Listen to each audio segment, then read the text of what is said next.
Enter, dear friend, into the saga of embracing the storm of desire, a narrative tapestry richly spun by the creative minds at StoryWave AI. Show your camaraderie by liking, sharing, and subscribing for daily adventures in storytelling. Chapter 1: Collision Course.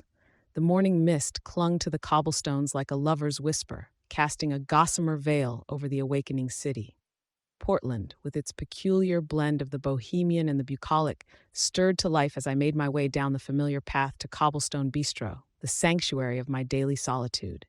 It was my temple of thought, my canvas of creativity, where I, Mia Harper, painted the world with words for my food blog, a venture as much about savoring life as it was about savoring dishes. Today, however, the universe had penciled in an unscheduled appointment with chaos. I pushed the door open, the jingle of the bell above announcing my entry like a prelude to unforeseen events.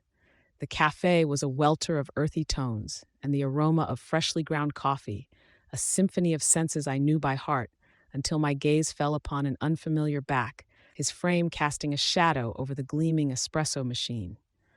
Karl, he introduced himself, almost inaudibly, as he turned to greet me, his steel blue eyes locking with mine. His presence was an uninvited disruption in my well-orchestrated morning ritual. He was the new employee, I presumed. The dark stubble accentuating his chiseled jawline was a pronounced discrepancy to the sterile white of his apron, and I found his casual nonchalance both irksome and oddly mesmerizing.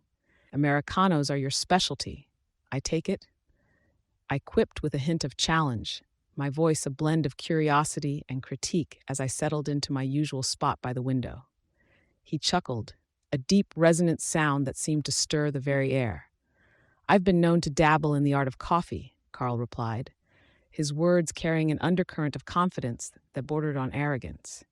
As he poured the steaming water over the grounds, I couldn't help but scrutinize his technique, my eyes narrowing slightly. The art of coffee was one I held in high regard, and the new barista's method seemed unconventional. "Interesting approach," I said, my melodic tone laced with sarcasm. "But the real test is in the taste, isn't it?" Karl slid the cup across the counter with a smile that might have been charming had it not been for the implication that he had already won me over. "Judge for yourself," he said, his gaze never wavering. Taking a sip, I allowed the rich, bold flavors to roll over my tongue. It was good, too good, and I wasn't ready to admit that. "It's passable," I conceded, setting the cup down with a soft clink. Our banter was cut short by a sudden jostle from a passerby, causing my hand to falter, my coffee to teeter, and then, as if in slow motion, to cascade down the front of my blouse. A gasp escaped my lips, and the cafe fell silent, all eyes on the unfolding drama. "I'm so sorry," Karl rushed out, his composure slipping as he grabbed napkins, his hands brushing against mine in his haste to help. I recoiled from his touch, the heat of the coffee nothing compared to the fire his proximity ignited. "I can manage," I asserted, my voice steady despite the storm of emotions brewing within. As I dabbed at the stain, the realization that Karl had breached my defenses unsettled me. He was an enigma, a storm that had rolled into my world unannounced, his allure undeniable, even as I resisted it. It was a collision course, my independence clashing with his magnetic pull. The rest of the morning passed in a blur of customers and the clinking of cups, our exchanges a duet of half-hearted apologies and veiled jabs. Yet beneath it all there was a current of something else, a spark of something that threatened to ignite.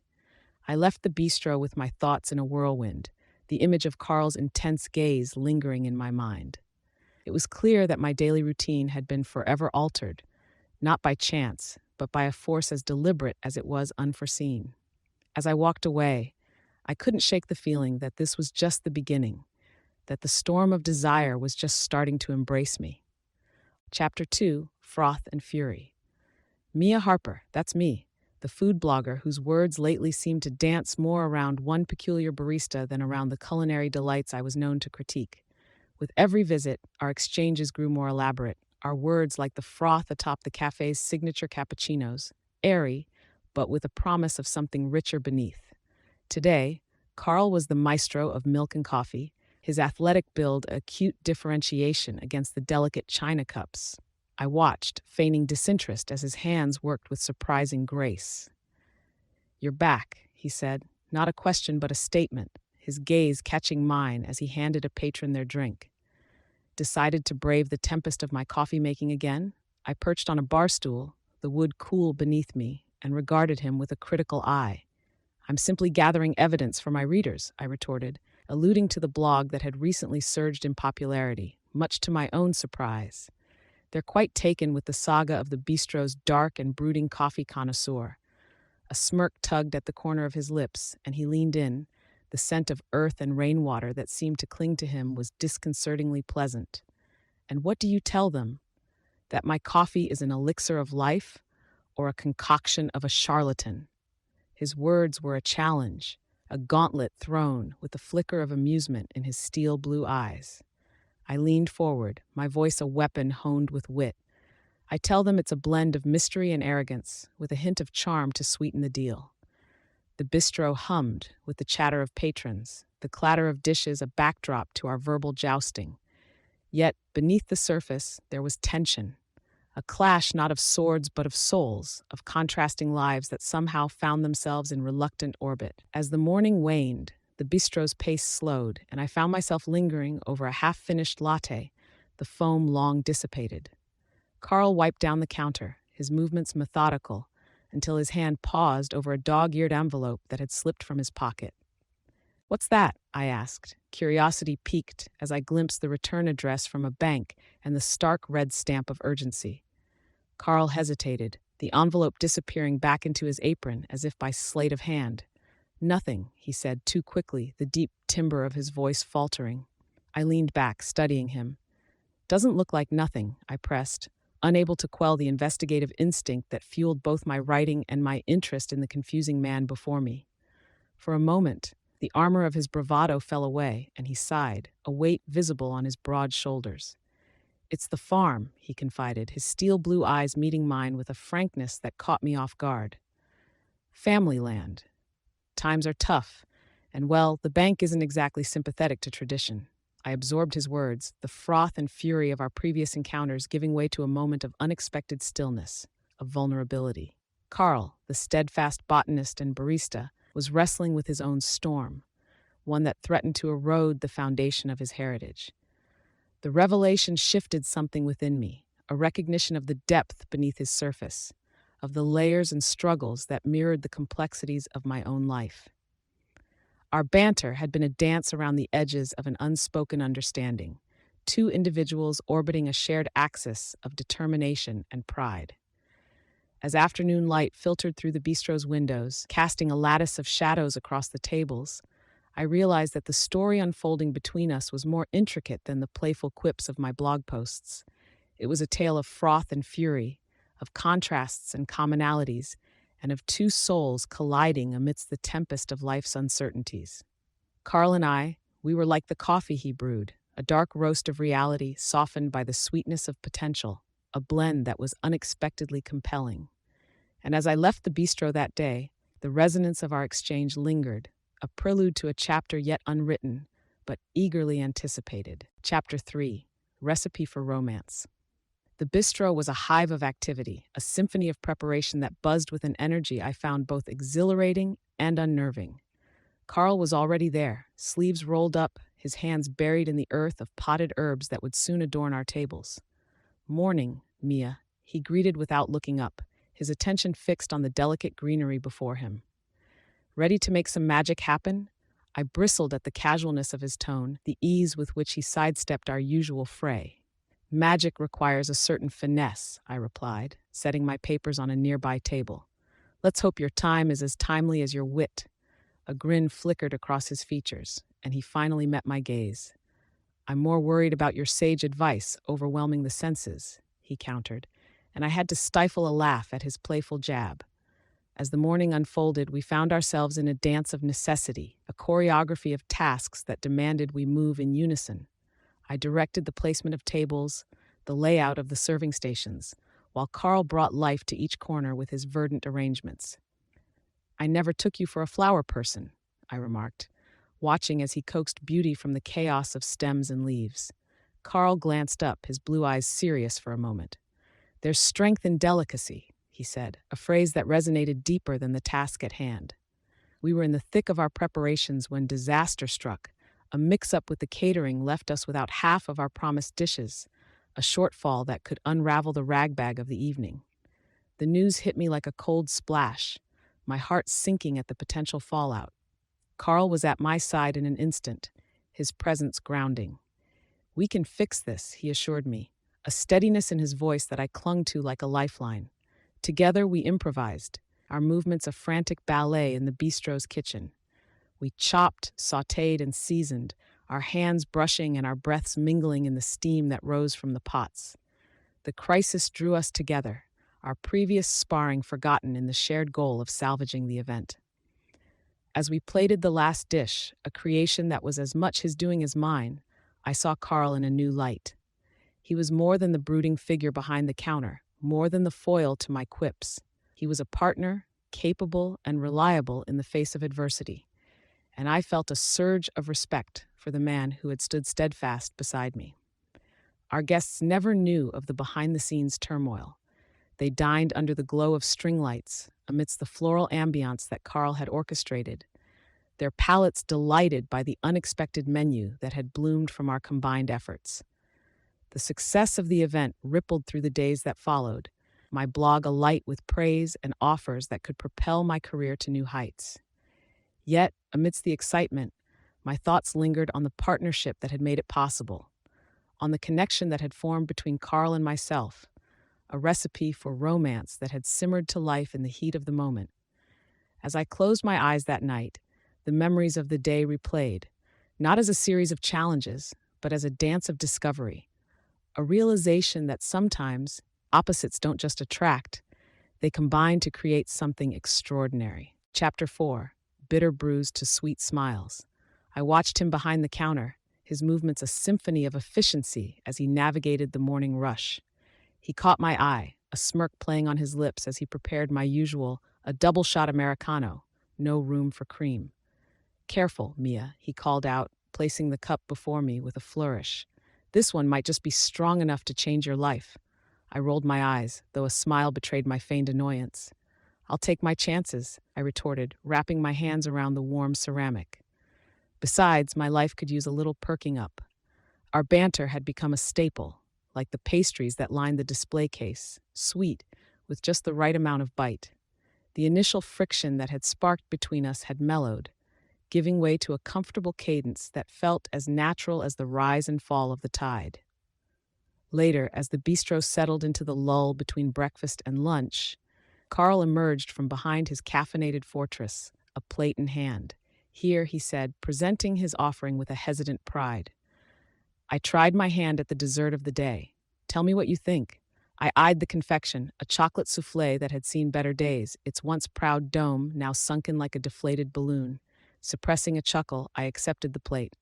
"Well," I began, searching for the right words. "It certainly has character." He laughed, a rich sound that resonated in the quiet space. "I'll take that as a compliment," he said, joining me at the table. Though I suspect my talents lie elsewhere. We shared the dessert, our critique dissolving into laughter as we conceded that perhaps Karl's skills were best left to the flora he tended so expertly. It was in these moments, between shared smiles and playful jabs, that I found myself caught in the gentle pull of his gravity, the realization of attraction, an undercurrent I couldn't ignore. My blog had begun to reflect this new dimension, weaving in the ecological insights Karl shared with me.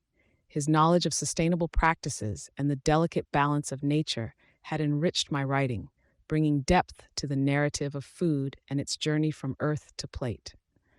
As the day slipped into evening, I found myself reluctant to leave, the warmth of the bistro a clear divergence to the cool detachment of the world beyond its doors. Karl and I lingered over the remnants of the day, our conversation a ragbag of light-hearted teasing and thoughtful discourse.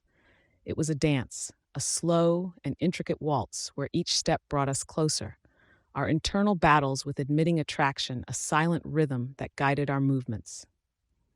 The bistro, once a place of solace in solitude, had become the stage for something far more complex, a bitter brew of past defenses slowly sweetening into the promise of something new.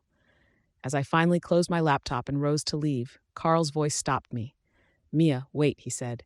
and there was a seriousness to his tone that stilled the air. I turned to find him standing close, closer than decorum might dictate, his expression earnest. "Thank you," he said simply, "for today, for the laughter, for everything." The words hung between us, a fragile declaration that acknowledged the shift in our relationship. And as I stepped out into the cool evening, the memory of his smile, genuine and unguarded, lingered with me, a sweetness that no failed dessert could ever eclipse. Chapter 5. Taste of Temptation. "Flour," he stated, passing me the bag. "It's the foundation, the very starting point of the Sullivan family bread recipe. It's rustic, unpretentious, like us." I took the flour, our fingers brushing briefly, sending a jolt that I tried to dismiss as static. "Bread is a simple pleasure," I found myself saying, my voice betraying a softness I hadn't intended. "There's something inherently satisfying about making it from scratch." Karl smiled, a genuine lifting of his features that made me acutely aware of the man before me, his presence a blend of earthiness and quiet strength. "Exactly," he agreed. "There's an honesty in it, a return to the basics. It's not just about feeding the body, but nourishing the soul." We worked side by side, the task at hand becoming more than a mere lesson in baking. As we kneaded the dough, our movements synchronized.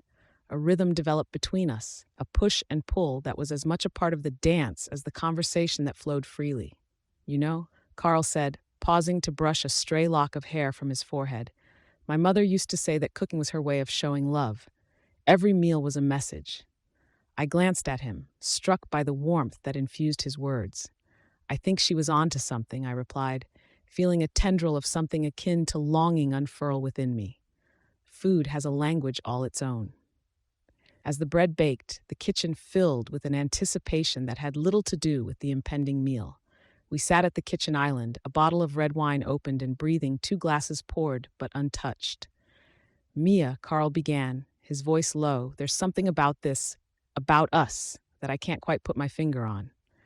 It's like we're two ingredients that shouldn't work together, yet here we are, creating something unexpected." I met his gaze, the steel blue of his eyes darkening like the twilight sky outside. "I feel it too," I admitted, the admission a leap into uncharted waters. "It's terrifying and exciting all at once." The timer dinged, signaling the bread's readiness, but neither of us moved to retrieve it. The moment held us captive, a tender and fragile pause in the fabric of time. Karl reached out, his fingertips grazing my hand, a touch that spoke volumes in the silence that enveloped us. We finally broke away, standing to remove the bread from the oven. It emerged golden and perfect, the crust crackling as we set it on the cooling rack. The simple loaf, a corroboration to our combined efforts, seemed to hold the promise of more, of a burgeoning desire that neither of us was quite ready to define. As the evening drew to a close, Karl and I lingered at the door, the threshold a metaphor for the line we were both hesitant to cross. "Thank you," he said, his eyes searching mine, "for letting me in, for the chance to share this with you."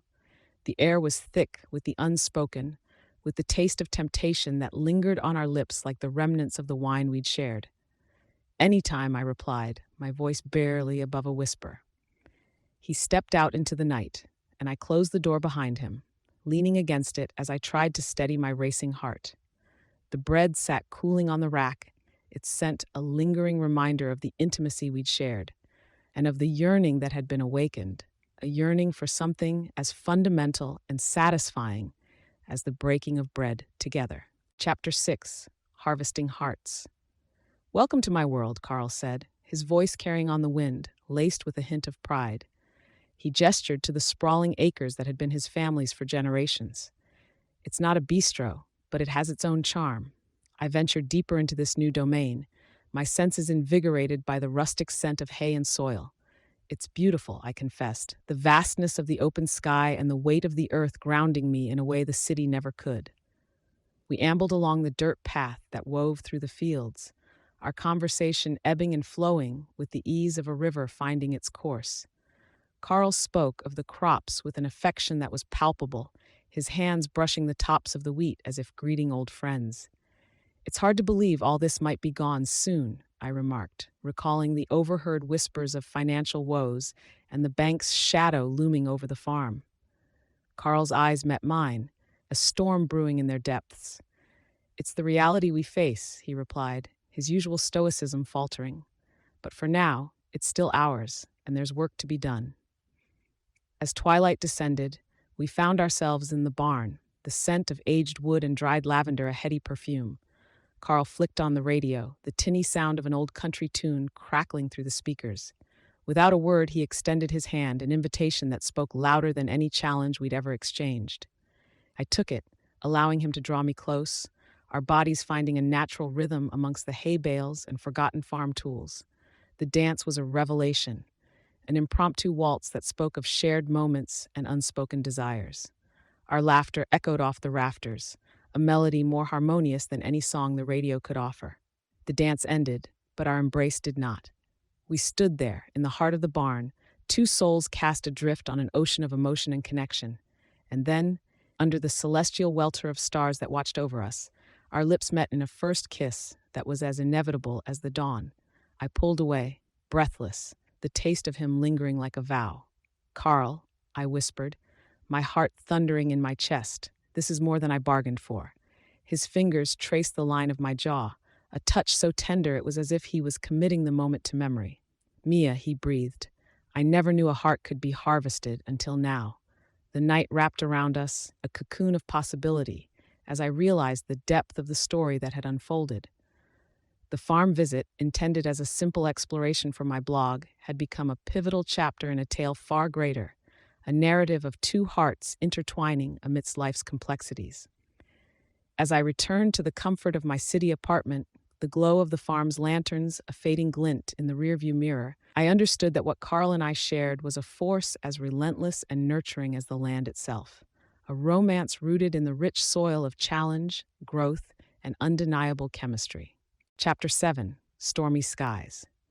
Upon entering, the usual warmth that greeted me was replaced by an undercurrent of whispers, the patron's eyes darting to and fro with the latest tidbit of scandal.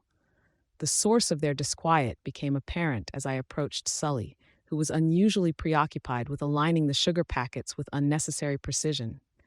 "Mia," he greeted, his voice tight, not with the easy cadence we had woven between us, but with the tension of a string pulled too taut. I settled into my usual seat, the one with the view of the street where raindrops now began to dance against the pane. "What's the atmosphere about?" I asked, my gaze scanning the room before resting back on him. Sully sighed, the sound heavy. "Rumors," he said, his steel blue eyes meeting mine. "Unfounded ones about an engagement to an old flame. It seems the city has decided my fate without me."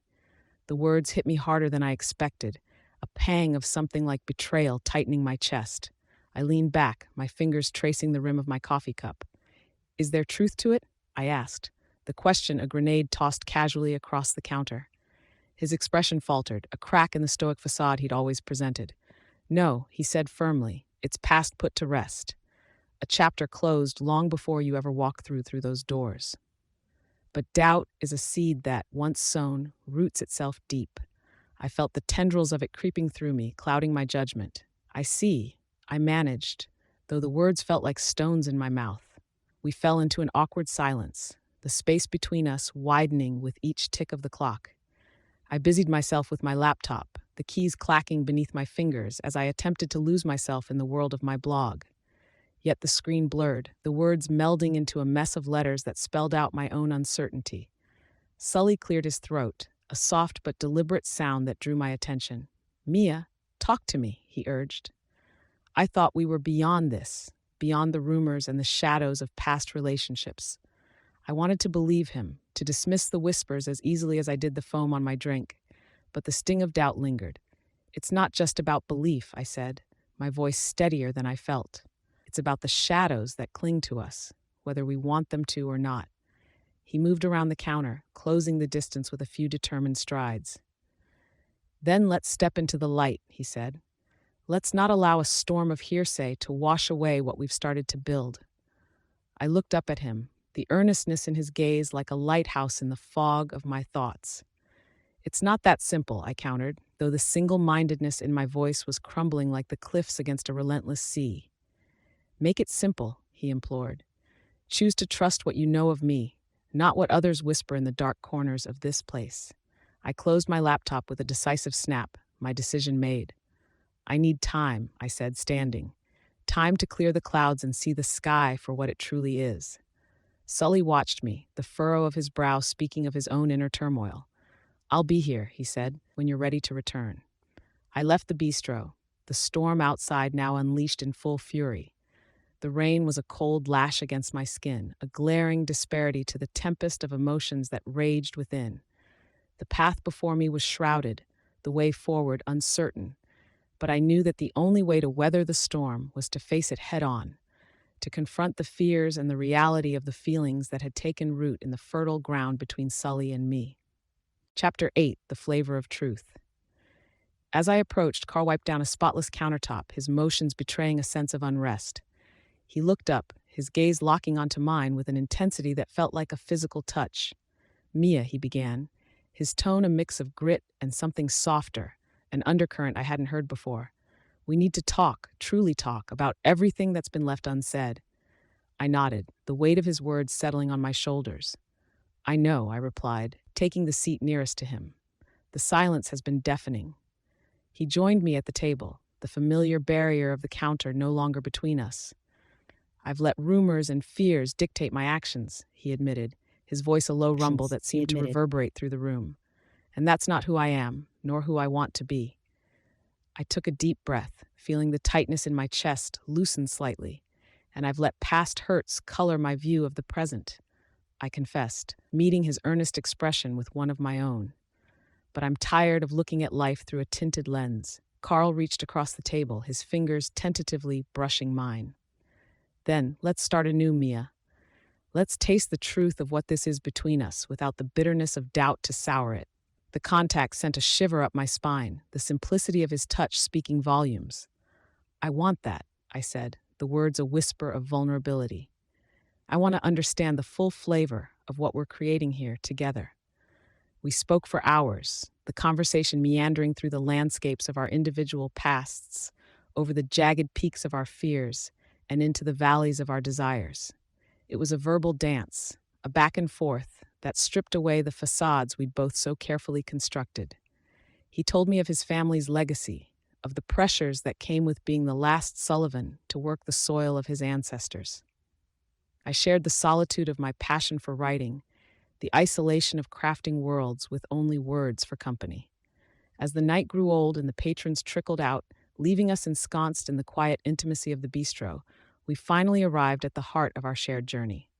The confessions poured out, unbidden but freeing, tethering us to a mutual understanding that was as solid as the earth beneath the farm and as ethereal as the prose on my blog. Karl leaned in, his eyes alight with a clarity that mirrored my own. Mia, I'm not just drawn to you. I'm anchored by you, he said, his voice a sign of the dawn we both sought. And I responded, feeling the last of my barriers crumble, am no longer adrift when I'm with you.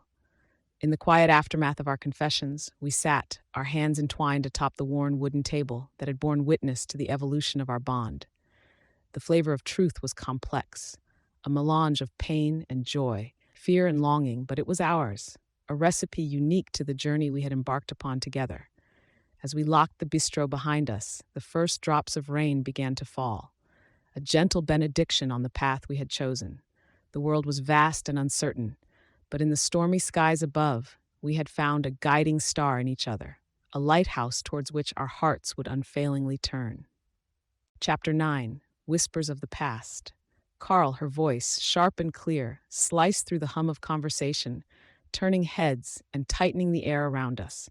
I watched from my usual corner, my fingers paused above the keyboard, an invisible weight pressing down on them.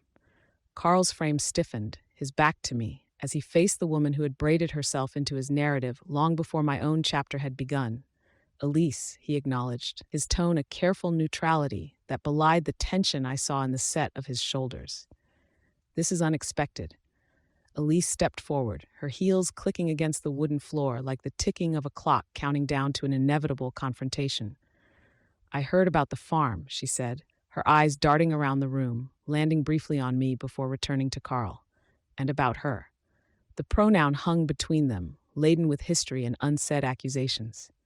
Karl glanced my way, his gaze a fleeting connection that sought to bridge the distance our bodies could not. Mia's got nothing to do with this, Karl said, his voice firm. The farm's fate isn't tied to anyone but me. I rose, my chair scraping back with a defiance that matched the sudden surge of courage within me. Actually, it does involve me, I interjected, my words steady despite the tremor I felt. Karl and I are involved. Elisa's eyes narrowed, the sharpness in them, a blade pointed at the heart of my insecurities. Involved, she repeated, the word a sneer. And what about after the farm is gone? What then for the two of you? Karl's hand clenched at his side, a small but telling reaction. That's our future to figure out, he said, stepping closer to me, a silent solidarity that fortified my resolve.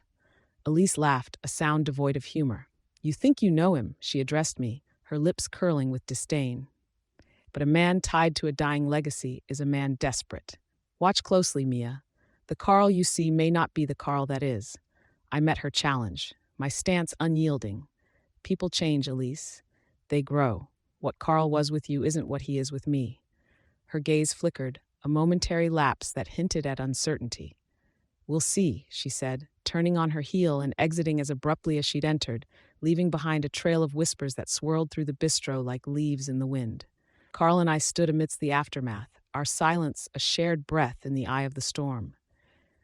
I'm sorry, he said after a moment, his voice a low thrum that resonated with unspoken emotion, for the ghosts of my past that haunt us now. I reached for his hand, our fingers intertwining like the roots of two plants, reaching for the same life-giving soil. We'll face them together, I promised, and we'll write our own ending, not one penned by the specters of what was. As we stood united in the bistro, the walls around us imbued with the echoes of countless stories, I realized that the true test of our bond was not the calm but the storm. It was in the tempest of confrontation and the whispers of the past that we would find the strength of our connection, and in doing so, perhaps save more than just a farm or a fledgling romance. We would be saving each other, one whispered truth at a time. Chapter 10, Eye of the Storm. Cobblestone Bistro was yet to awaken, its chairs resting atop tables, dreams of the previous day's bustle still lingering in the air. Sully, the man whose life had become irrevocably entwined with mine, stood framed by the window, his silhouette etched against the first light. Mia, he began, his voice an anchor in the quiet storm. I've been thinking, reflecting on what's to come. The farm, us, it's all reached a fulcrum, and I'm afraid of where we'll land. The gravity of his words pulled me closer, the space between us charged with the energy of unsaid fears and unasked questions. Karl, I said, finding strength in the timbre of his name, whatever happens, we'll weather it. Together. He turned, the early light casting shadows across his face, a chiaroscuro that mirrored the complexities of our predicament. It's not that simple, he replied, his hands finding mine, a tangible connection amidst the intangible worries. I could lose the farm, Mia. It's a part of me, but so are you. I'm torn between two halves of a whole. I squeezed his hands, the roughness of his skin a token to the life he'd led, so different from the keys and screens that were my own daily toil. Sometimes we must let go of one branch to seize another, I whispered, the truth of my words a revelation even to me. But know this, Karl, whatever you choose, I stand with you. His gaze held mine, a storm of emotions swirling within those steel-blue depths.